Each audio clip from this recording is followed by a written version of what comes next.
Agora eu quero mostrar os tipos de recorrência, porque as recorrências elas podem ser de primeira ordem, de segunda ordem, pode ser homogênea, pode ser não homogênea, pode ser linear, pode ser não linear. E ao final nós vamos resolver essas duas recorrências aqui. Tenho dois tipos de recorrências aqui que eu vou fazer a resolução para que vocês possam entender um pouquinho mais de como se define uma sequência numérica através de recursividade, através de uma recorrência. E eu vou começar mostrando para vocês o que é recorrência de primeira ordem. A recorrência de primeira ordem, ela se dá na forma xn mais 1 é igual a n vezes xn. Para você entender isso aqui, você precisa saber o que é o xn e o que é o xn mais 1. No caso dos números pares, como eu mostrei para vocês, o xn ele pode ser o 2. Quem será o xn mais 1? Nesse caso aqui que o xn é o 2, eu estou dizendo que meu n ele é igual a 1. O que significa isso? Ele é o primeiro termo. Primeiro termo, este índice aqui ele indica qual termo eu estou tratando. Então, se o x1 é igual a 2, o xn mais 1, se o meu n é igual a 1, isso aqui vai ser o x2. Quem é o segundo termo da sequência de números pares? Os números naturais pares. O segundo termo ele é igual a 4. Então, aqui eu tenho xn e xn mais 1, onde o xn é o primeiro termo, porque eu estou colocando aqui o n igual a 1, que é o 2. O xn mais 1 será o segundo termo. Se eu quiser o terceiro termo da sequência dos números naturais pares, ele será o xn mais 2. Este índice aqui significa que ele é o xn, ou seja, o n igual a 1. 1 mais 2, esse aqui será o x3. O que é o x3? O terceiro termo da sequência dos naturais pares. Se o primeiro termo é 2, o segundo termo é 4, o terceiro termo nós sabemos que é 6. Porque os números pares são 2, 4, 6, 8, 10 e assim infinitamente. Estou dando esses exemplos para vocês para que vocês entendam esses índices que aparecerão aqui. Olha, n mais 1, n mais 2, n mais 1 novamente. Eu estou tratando de sequência numérica. Primeiro termo, n mais 1, segundo termo, n mais 2, terceiro termo. Ok? E quando eu falo primeira ordem, significa que meu n mais 1 ele vai depender única e exclusivamente do n. Porque o n ele é o imediatamente anterior ao n mais 1. Eu tenho o segundo dependente do primeiro, eu tenho o terceiro dependente do segundo, eu tenho o quarto dependente do terceiro. Eu chamo isso de recorrência de primeira ordem. Nesse caso aqui, olha, xn mais 1 depende de xn. Então, isso aqui é uma recorrência de primeira ordem. Vou mostrar para vocês em seguida o que é a recorrência de segunda ordem, mas já posso adiantar que de segunda ordem é quando eu dependo de dois números anteriores. O meu xn mais 1 aqui, ele depende de xn. Se eu tiver xn mais 2 dependendo dos dois anteriores, então eu estou trabalhando com recorrência de segunda ordem. Eu preciso de dois valores anteriores para definir o valor atual. Nesse caso aqui, eu quero que vocês gravem bem que recorrência de primeira ordem, vocês encontrarão algo assim. n mais 1 dependente de xn, beleza? Aqui em seguida nós já temos recorrência de segunda ordem, onde o xn mais 2 ele depende do xn mais o xn mais 1, como eu expliquei para vocês. Aqui eu já tenho dois valores anteriores para poder definir o xn mais 2.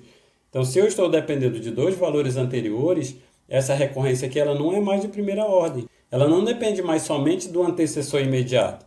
Ela depende dos dois antecessores. E por isso ela passa a ser de segunda ordem e não mais de primeira ordem, como eu mostrei aqui no início. Quando eu falo de recorrência homogênea, que é outro tipo de recorrência, eu já estou dizendo que ela não tem um termo independente. Veja que nesses casos que eu mostrei aqui para vocês, para eu calcular o termo atual, eu precisei do termo anterior multiplicado por n ou de uma soma de dois termos anteriores. Mas eu preciso dos valores inteiros dos termos. Eu não tenho nenhum termo dependente aqui, por exemplo, mais 2, mais 3, mais 5. Ou eu vou ter o xn sozinho, xn mais 1 sozinho, ou ele pode estar multiplicado por uma constante, que nesse caso aqui é o n. Olha. Continua sendo homogênea, porque eu não tenho nenhum termo independente. Todos os termos que eu tenho dependem dos termos anteriores. Nesse caso aqui eu tenho xn multiplicado por uma constante. Nesse caso aqui eu tenho somente o xn, xn mais 1 e xn multiplicado pela constante. Quando ela é não homogênea, nesse caso aqui, é porque ela tem um termo independente aqui, olha. Perceba que neste termo aqui não tem xn, nem xn mais 1, nem xn mais 2. Nesse caso aqui, para eu calcular o xn mais 1, eu tenho o valor anterior xn, mas eu tenho um termo independente que é 2 elevado a n, que pode ser qualquer valor. Se esse n aqui for 1, por exemplo, isso aqui vai ser 2. Se esse n aqui for 3, esse valor aqui vai ser 8, porque 2 ao cubo é igual a 8. Eu terei um termo aqui que não depende dos termos anteriores. Então, nesta sequência aqui, que é não homogênea, vai aparecer um termo independente. Se você encontrar uma sequência onde não tem termo independente, é xn mais 1, ela é homogênea. Mas se você encontrar uma recorrência onde ele depende de uma soma ou uma subtração, que você tenha aqui um termo independente, você pode dizer que essa sequência ela é não homogênea. Então aqui nós já vimos primeira ordem, segunda ordem, homogênea e não homogênea. Agora eu quero mostrar para vocês o que é uma recorrência linear e uma recorrência não linear. Isso aqui é muito importante e é muito fácil de confundir. Em uma recorrência linear, você terá uma equação de primeiro grau. Se você não sabe ainda o que é uma equação de primeiro grau, é onde o meu xn aqui ele vai ter um expoente 1. Isto aqui é uma equação de primeiro grau. Neste caso aqui eu estou tratando de uma recorrência linear. Meu xn mais 1, ou seja, meu segundo termo, por exemplo, ele depende do meu termo anterior subtraído de um valor aqui elevado ao quadrado. Só que este expoente aqui que está no termo independente, no caso isso aqui é uma não homogênea, porque ele não depende somente do termo anterior, ele tem um termo independente. Se o expoente estiver no termo independente, ele não faz com que a recorrência deixe de ser linear, porque o expoente aqui do meu xn ele continua 1. É uma equação de primeiro grau. Neste caso aqui eu posso dizer que é uma recorrência não homogênea, mas linear.